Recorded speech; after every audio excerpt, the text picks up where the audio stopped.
अल्लाह इरशाद फरमाता है वहादा किताबुन अनज़लना, ये किताब इसको हमने नाजिल फरमाया। पता चला ये किताब किसी इंसान की लिखी हुई किताब नहीं है, ये अल्लाह की किताब है और इसका नाजिल करने वाला भी अल्लाह है। अब अल्लाह ही से पूछे मौला ये किताब है कैसी, जरा इसकी कुछ शान भी बयान कर दे। तो खुद किताब वाला फरमाता है मुबारकुन, ये बरकत वाली किताब, ये कुरान बरकत वाली किताब है। अब बरकत के एतबार से देखा जाए तो मुसलमान इतना तो जरूर समझता है कि घर में कुरान रहेगा तो घर में बरकत होगी, दुकान में कुरान रहेगा तो दुकान में बरकत होगी। लेकिन मैं थोड़ा सा और आगे बढ़ करके अर्ज कर दूं कि बरकत का दायरा इतना महदूद नहीं है। ये किताब जहां जहां होगी वहां वहां बरकत होगी। अगर इस किताब को तुमने सीने के अंदर जगह दे दी तो कब्र में भी जाओगे तो इस किताब की वजह से अल्लाह तुम्हारी कब्र को भी कुशादा फरमा देगा। बहुत बरकत वाली किताब है, इतनी बरकत वाली किताब है कि मेरे प्यारे आका सल्लल्लाहु अलैहि वसल्लम के प्यारे दीवानों, एक हर्फ पर अल्लाह 10 नेकियां अता फरमाता है। ये इतनी बरकत वाली किताब है। अब मैं आपसे एक सवाल पूछता हूं, जिनको कुरान पढ़ना आता है उनसे एक सवाल पूछता हूं, जिनको पढ़ना आता है गौर से सुनिएगा। रोजाना आप कितनी देर मोबाइल अपना ऑन करते हैं, कितना मोबाइल देखते हैं? तो मैं समझता हूं सिर्फ सोते वक्त मोबाइल नहीं देखते, बाकी पूरा दिन मोबाइल देखते रहते हैं। गलत तो नहीं कह रहा भाई, आप जवाब दे, मैं समझू मेरी बात समझ रहे हैं। पूरा दिन मोबाइल देखते हैं, पूरा दिन मैसेज चेक करते रहते हैं, और ये भी उसमें आ जाता है कि लास्ट आपने कब मोबाइल देखा था वो टाइम भी आ जाता है।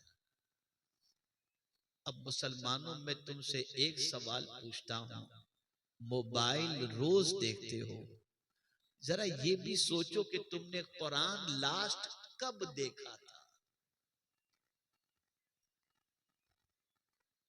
आखिरी मर्तबा तुमने कुरान कब देखा था? जरा इसको गौर करो।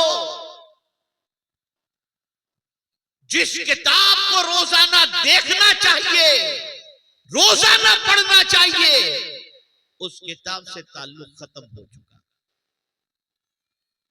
एक दौर था कि किताब सुनने के लिए लोग जाया करते थे, किताब दिल जमाई से सुना करते थे, और सुनने में इतना गुम हो जाते थे कि किसी चीज का ख्याल नहीं रहता था। आज की औरतें, बच्चा रो रहा है सीरियल में इतनी बिजी होती हैं कि कितना टाइम सीरियल में गुजर गया, बच्चा रोते रोते सो गया, उन्हें खबर भी नहीं। लेकिन आइए मैं उम्मुल मुमिनीन हजरत आयशा सिद्दीका रदी अल्लाह तआला अन्हा का एक वाकया बताऊं।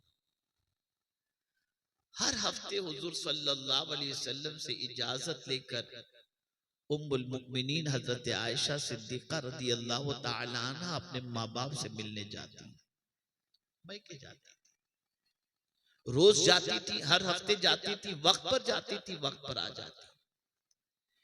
एक बार तशरीफ ले गई तो आने में काफी ताखीर हो गई। सरकार बेचैन थे कि अभी तक हुमैरा क्यों नहीं आई, हजरत आयशा सिद्दीका क्यों नहीं आई। जब बहुत देर के बाद वो आई तो मेरे आका सल्लल्लाहु अलैहि वसल्लम ने फरमाया, हुमैरा क्या बात है कि आज तुम्हें बहुत ताखीर हो गई?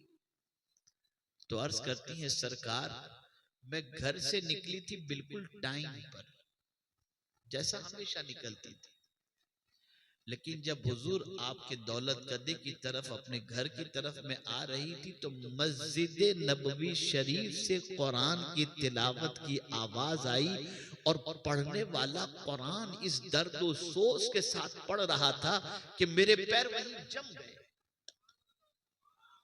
वही मेरे पैर जम गए और मैं कुरान सुनने में इतनी मायूस हो गई कि कितना वक्त गुजरा मुझे पता ही नहीं चला। सरकार ने फरमाया, हुमैरा जरा बताओ तो सही वो कुरान पढ़ने वाला कौन था? कहा हुजूर मुझे ये तो नहीं मालूम। सरकार ने जब पता लगाया तो पता चला वो हजरत सालिम थे जो कुरान पढ़ रहे। वो खवातीन थी जो कुरान सुनने में इतना डूब जाती थी कि उन्हें किसी चीज का होश नहीं रहता था, और आज की खातून गाना और सीरियल में इतनी डूब जाती हैं कि उन्हें किसी चीज का होश नहीं रहता। इस किताब से ताल्लुक को मजबूत करो। आकाए करीम रऊफ रहीम अलैहि तहियत व तस्लीम इरशाद फरमाते हैं, वो घर कब्रिस्तान है जिस घर में कुरान की तिलावत नहीं होती, वो दिल वीरान है जिस दिल के अंदर कुरान का कुछ हिस्सा मौजूद नहीं। अफसोस की बात है आज हमारी कौम ये कहती है हमें कोई रास्ता सुझाई नहीं देता कि कहां जाएं, किस तरफ जाएं, कि हमें कामयाबी नसीब हो। नादानो कुरान खुद अपना इंट्रोडक्शन कराता है, इन्ना हादल कुरान यहदी लिल्लती हिया अक़वम, कि बेशक ये कुरान सबसे सीधा रास्ता दिखाने वाली किताब है। कुरान जो दिखा रहा है वो नहीं देख रहे, टीवी जो दिखा रहा है वो मुसलमान देख रहा है। कुरान दिखा रहा है ये रास्ता अच्छा है, ये रास्ता बुरा है। बंदा नमाज में कहता जरूर है इहदिनस सिरातल मुस्तकीम, हमको सीधे रास्ते पर चला, सिरातल लज़ीना अनअमता अलैहिम, उनके रास्ते पर चला जिन पर तेरा इनाम नाजिल हुआ। लेकिन साथ में कहता है गैरिल मग़दूबि अलैहिम वलद्दालीन, लेकिन चलता इनाम याफ्ता बंदों के रास्ते पर नहीं है, वो मग़दूब और दालीन ही के रास्ते पर चलता है और दुआ करता है कि इनाम याफ्ता बंदों के रास्ते पर। क्या हमारी जिंदगी को देखकर कोई कह सकता है कि ये गौसे आजम के रास्ते पर चल रहा है? क्या हमारी जिंदगी को देखकर कोई ये कह सकता है ये ख्वाजे आजम के रास्ते पर चल रहा है? क्या हमारी जिंदगी को देखकर कोई कह सकता है ये इमाम अहमद रजा के रास्ते पर चल रहा है? नहीं। हमें तो देखकर दुनिया कहेगी पक्का शैतान जा रहा है। ये हमारी पहचान, ये हमारी आइडेंटिटी है, हमारी शनाख्त है। ऐ रसूल आज़म सल्लल्लाहु ताला अलैहि वसल्लम के दीवानों, कुरान कह रहा है ये किताब बहुत बरकत वाली किताब है, और जिसने इस किताब से अपने ताल्लुक को मजबूत किया और इस किताब से बरकतें हासिल करने का जज्बा अपने अंदर पैदा किया और इसकी तिलावत को अपनी जिंदगी का सबसे बड़ा मशगला बना लिया, खुदा की कसम जीते जी भी उसकी जिंदगी में और माल में बरकत है, और मरने के बाद उसकी कब्र के अंदर भी अल्लाह अज़्ज़ा व जल्ल खुशहाली अता फरमा देगा। और फिर कुरान ने कहा कि ये किताब सिर्फ बरकत हासिल करने के लिए नहीं है, वहादा किताबुन अंज़लनाहु मुबारकुन, ये सिर्फ बरकत हासिल करने वाली किताब है। फत्तबिउ, इस किताब की पैरवी करो। ये किताब जो कह दे वो करो, जिससे रोक दे उससे रुक जाओ। अगर ये किताब कह रही है कुल्लिल मुमिनीन यग़ुद्दू मिन अबसारिहिम व यहफ़ज़ू फ़ुरूजहुम, तुम कह दो मोमिनों से कि अपनी निगाहें नीची रखें और शर्मगाहों की हिफाजत करें। तो अब मोमिन की जिम्मेदारी बन जाती है कि वो अपनी निगाहों को नीची रखे। लेकिन आज अगर देखा जाए निगाहें आवारा हो गई। मौला अली करमल्लाहु ताला वजहुल करीम से किसी ने सवाल पूछा कि हुजूर मैं जमाने से नमाज पढ़ रहा हूं लेकिन नमाज में लज्जत नहीं मिलती, नमाज में कैफ नहीं मिलता, नमाज में सुरूर नहीं मिलता, तो मौला अली करमल्लाहु ताला वजहुल करीम ने फरमाया, उस बंदे को अल्लाह नमाज में लज्जत नहीं देता जिसकी आंखें गंदी हो चुकी, आंखें गंदी हो चुकी। दुनिया तुम्हारी आंखों को गंदी करने के लिए बुराइयों का सैलाब यूट्यूब पर और गुनाहों के लिए सोशल मीडिया पर डाल दिया, ताकि कभी तुम्हारी इबादत बाज़ौक़ वाली न हो और कभी तुम्हारी जिंदगी जो है बेदाग न गुजरे, तुम्हारी निगाहें भी गुनाह आलूद हो जाएं। आज हम हमारे बच्चों को देखते हैं पूरी पूरी रात गंदगी के अंदर डूबे हुए हैं, मोबाइल लेकर पड़े हुए हैं, पता नहीं क्या क्या देखते हैं और क्या क्या करते हैं, अल्लाह बेहतर जाने। ये आंख इन गंदगियों के लिए नहीं है।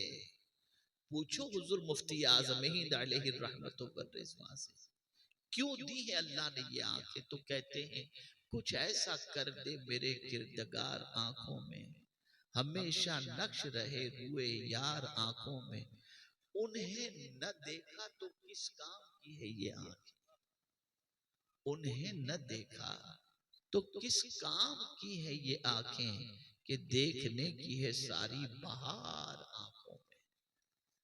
अगर हुजूर को नहीं देखा तो ये आंखें किस काम की?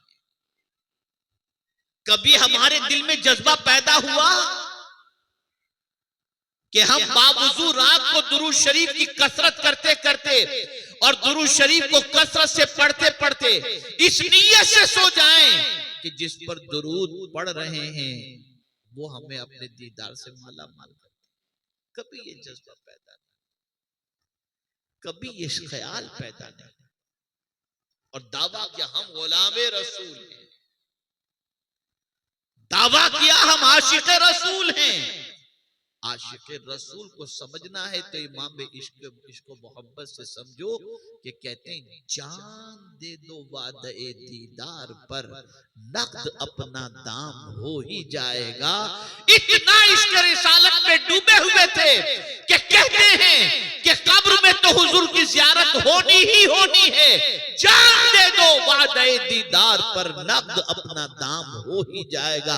ये उधार वाला सौदा नहीं है। अगर जान हुजूर की मोहब्बत में दे दिए तो कब्र में मुस्तफा का जलवा तुम्हें दिखाया जाए। ऐ नौजवानों जरा अपने आप को संभालो। अब तो हाल ये हो गया कि हमारे जवान 20 साल 18 साल के होते होते इतने कंगार और खाली हो जाते हैं और जिस्मानी एतबार से इतने खराब हो जाते हैं कि उनकी जिंदगी के अंदर सिवाय बेचैनी और बेकरारी के कुछ होता ही नहीं। क्यों? गंदगी देख देख कर, यूट्यूब पर बदकारी देख देख कर। ये न समझना कि आंख से जो कुछ देखो तुम्हारी मर्जी के मुताबिक चल जाएगा, कान से जो कुछ सुनना चाहो सुन लो चल जाएगा, नहीं। इन्ना समअ वल बसर वल फुआद कुल्लु उलाइका काना अन्हु मसऊला। कान के बारे में, आंख के बारे में, दिल के बारे में अल्लाह पूछेगा कि मेरे बंदे मैंने ये नेमतें तुझे दी थी, बता इन नेमतों का तूने क्या किया? पूछेगा अल्लाह, पूछेगा मेरा परवरदिगार। मुझे यहाँ पर एक वाकया याद आ रहा है और उसी वाक़े पर मैं अपनी गुफ्तगू को खत्म करने की कोशिश करूंगा। क्या तड़प थी और क्या अल्लाह वाले थे। एक बुजुर्ग थे जिनको अल्लाह ने ये कमाल अता फरमाया था कि जिसको चाहते हुजूर का दीदार करा देते थे। बोले ये कामिल थे, जिसको चाहते थे हुजूर का दीदार करा देते थे। शादी को जमाना उनके गुजर चुका था, लेकिन उनकी बीवी को हुजूर का दीदार नसीब नहीं हुआ था। तो कमोबेश 60 साल की बीवी होगी उनकी, एक दिन अपने शौहर से कहती है कि आप सबको हुजूर का दीदार कराते हैं, मुझे अभी तक हुजूर का दीदार नसीब नहीं हुआ, मुझे भी करा दीजिए। क्या ज़ौक़ था, क्या शौक था। अल्लाहु अकबर। काश ख़वातीन इस्लाम के दिल में ये जज्बा पैदा हो कि हुजूर के दीदार के लिए वो बेचैन हो। यहाँ तो हीरो की तस्वीर मोबाइल की स्क्रीन पर रखती हैं, सुबह उठ के उसे देखती हैं और शाम को उसे देखती हैं, रात को उसे देखती हैं। लानत हो ऐसी जिंदगी पर उन आवाराओं को देखने के ऊपर। लेकिन उस खातून ने कहा, बुजुर्ग ने फरमाया, एक काम करो, तुम मेरी शरीक हयात हो, शादी की रात को जो कपड़े तुमने पहने थे ना, वही कपड़े पहनकर बन सवर कर तुम कमरे में पहुंच जाओ। हुजूर के दीदार की लालच के अंदर बन संवर कर वो कमरे में जाकर के बैठ गई। वो बुजुर्ग अपने बड़े साले को बुलाते हैं, अपनी बीवी के बड़े भाई को, और फरमाते, जरा जाकर के देखो तुम्हारी बहन इस उम्र के अंदर कैसी बन संवर कर बैठी, जरा जाके देखो उसको जरा भी अक्ल है कि नहीं। अब बड़े भाई साहब जब पहुंचे और बहन को इस हाल में देखा, जलाल में आ गई, क्या तुम तमाशा मचा रखा है, ये वो। इतना डांटा बड़े भाई ने अपनी बहन को कि वो रोने लगी। रोते रोते आंख लग गई। सरकार का दीदार नसीब हो गया, हुजूर का दीदार नसीब हो गया। सुबह हुई तो अपने शौहर से उन्होंने कहा, आपको हुजूर का दीदार कराना था, सीधे सीधे करा देते। पहले अच्छे कपड़े पहनवाए, फिर भाई से डांट पिलवाई और हुजूर का दीदार हो गया। अब जवाब सुनिए, इरशाद फरमाते हैं, ऐ मेरी शरीक हयात, हर किसी को हुजूर का दीदार नहीं होता, टूटे हुए दिल वालों को हुजूर का दीदार होता है। तो मैंने पहले तेरे दिल के तोड़ने का इंतजाम किया ताकि तेरी पूरी तवज्जो मदीने के ताजदार की तरफ हो जाए। तेरा दिल टूटा, मदीने के ताजदार ने अपने रुखे ज़ैबा की ज़ियारत से तुझे माला माल फरमा दिया।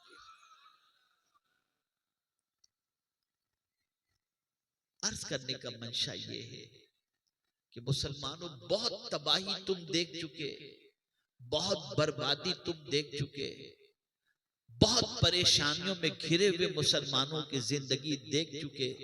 अब गुनाहों के दलदल से बाहर आ जाओ, इस किताब को और पैगंबर रहमत सल्लल्लाहु अलैहि वसल्लम के फरामीन को अपनाओ, हुजूर के रास्ते पर चलो, अल्लाह के फरमान पर चलो। खुदा की कसम, हमारा भला इंसानों में जितना हुजूर चाहते हैं, उनसे ज्यादा भला चाहने वाला कोई दूसरा है ही नहीं। और हुजूर के रास्ते पर जो चले, हुजूर के पीछे पीछे जो चले, महबूब खुदा के पीछे पीछे चलने से अल्लाह उस पीछे चलने वाले को भी महबूब बना दिया। तो हुजूर के रास्ते पर चलो। तबीयत में तो ऐसा था कि मैं कुछ और तफसीली गुफ्तगू आपके सामने अर्ज कर सकता, लेकिन वक्त की किल्लत, मुझे अभी फौरन कलकत्ता के लिए निकलना है। और बस एक अल्लाह को जो मंजूर था उसकी हिकमत थी, और उसकी हिकमत की वजह से हम 5:30 बजे बागडोगरा पहुंचने की बजाय हम 10 बजे के करीब बागडोगरा पहुंचे। इसलिए कि बागडोगरा के जो है वो फ्लाइट जहां लैंड होता है तो वहां पर लाइट चली गई थी। तो 5 राउंड ऊपर ही फ्लाइट घूमता रहा, और उसके बाद जब इसको यहाँ पर लैंडिंग के लिए परमिशन नहीं मिली तो फिर गुवाहाटी फ्लाइट उतरा। फिर गुवाहाटी वहां पर आधा पौना घंटा 1 घंटा फ्लाइट पुकारा। फिर यहाँ से जब सिग्नल मिला तो फिर गुवाहाटी से फ्लाइट यहाँ पहुंची, और 10:10 को हम कमोबेश वहां से बागडोगरा से निकले और सीधे यहीं आए हैं। रास्ते में कहीं नहीं रुके, डायरेक्ट यहीं आए। और अब यहाँ से भी इंशाअल्लाह अज़ीम डायरेक्ट कलकत्ता के लिए निकलना, इसलिए कि कल बहुत अहम मीटिंग हमारी बॉम्बे के अंदर है। इसलिए मैं बहुत माजरत चाहता हूँ, बहुत माजरत चाहता हूँ कि मैं बहुत कुछ आपकी समाअतों के हवाले नहीं कर सका। बस आपके दिल में अगर गुनाह से बचने का जज्बा है तो मैं एक अमल बता देता हूँ, और वो ये है कि आक़ाए करीम सल्लल्लाहु अलैहि वसल्लम ने इरशाद फरमाया, जो शख्स सुबह को 10 मरतबा सूरे इखलास पढ़े, अल्लाह रब्बुल इज्जत जल्ल जलालुहु शैतान की शरारतों से उसकी हिफाजत फरमाता है। आप रोजाना सुबह 10 मरतबा सूरे इखलास पढ़ लिया करें, और याद रखें, गुनाह में लज्जत तो है, इज्जत नहीं। इसलिए गुनाह से बचो, नेकी करो, अल्लाह और उसके रसूल जल्ल जलालुहु व सल्लल्लाहु अलैहि वसल्लम के फरामीन पर अमल करो, और नमाज एक वक्त की भी जान बूझ करके कज़ा न करो। कि मेरे आका सल्लल्लाहु अलैहि वसल्लम ने इरशाद फरमाया, जिसने जान बूझ करके एक वक्त की नमाज कज़ा की, उसका नाम जहन्नम के दरवाजे पर लिख दिया जाता है।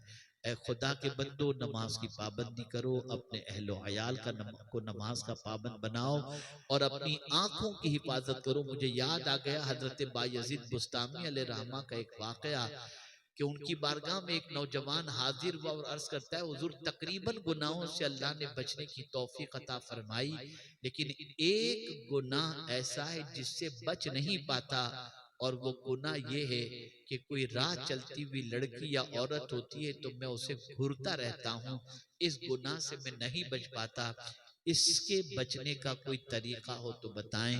इरशाद फरमाते हैं, ए नौजवान, जब तेरा नफ्स या शैतान तुझे किसी गैर महरम की तरफ ताकने झांकने का हुक्म दे, तो बस एक तसव्वुर कायम कर लेना, तू उसे देख रहा है और तेरा खुदा तुझे देख रहा है। बस बचो, निगाहों की हिफाजत करो, गुनाहों से अपने दामन को बचाओ। मैं दिल की अता गहराइयों से जामिया एजाजिया के मुदर्रिसीन, जिम्मेदारान, तलबा, फारिगीन सबको मुबारकबाद पेश करता हूँ। हाजिरीन का भी मशकूर हूँ कि बड़ी संजीदगी के साथ थोड़ी देर जो कुछ मैंने गुफ्तगू की आपने समाअत फरमाई। अल्लाह ताला सबसे पहले मुझे अमल की तौफीक अता फरमाए, और आप सबको भी अमल की तौफीक अता फरमाए। वमा अलैना इल्लल बलागुल मुबीन। अस्सलामु अलैकुम वरहमतुल्लाहि वबरकातुहू। आप बिल्कुल ऐसे ही बैठें और कोई उठक बैठक न करें। आगे का प्रोग्राम यहाँ से आपको बताया जाएगा, और जैसा बताया जाए उसको फॉलो करें। मुझसे कोई मुसाफे के लिए न उठें और न मुझे मिलने की कोशिश करें, मुझे जाने दें ताकि मैं खैर व आफियत के साथ पहुंच जाऊं। और आप भी दुआ करें कि मुझे सुबह की फ्लाइट मिल जाए, ताकि हमारी, चूंकि पूरी दुनिया के अंदर जितने हमारे फारिगीन हैं, उलमाए नजमियीन, कल उनकी मीटिंग है और मीटिंग में वो पहुंच चुके हैं, कुछ सुबह पहुंचेंगे, तो जाना बहुत ज़रूरी है, इसलिए मैं माजरत चाहता हूं। और एक दावत भी आपको देता हूं, आप में से बहुत सारे मुंबई में काम करते होंगे, कारोबार करते होंगे। सुन्नी दावत इस्लामी का बैनुल अक़वामी सुन्नी इज्तिमा वादी नूर आज़ाद मैदान में इंशाअल्लाह 29-30 नवंबर और 1 दिसंबर को होने जा रहा है। उलमा और मशाइख मुल्क और बैरून मुल्क से इंशाअल्लाह तशरीफ लाएंगे। आपसे भी गुजारिश है कि इस दावत को आम भी करें और आप खुद भी तशरीफ लाएं। अस्सलामु अलैकुम व रहमतुल्लाहि व बरकातहू।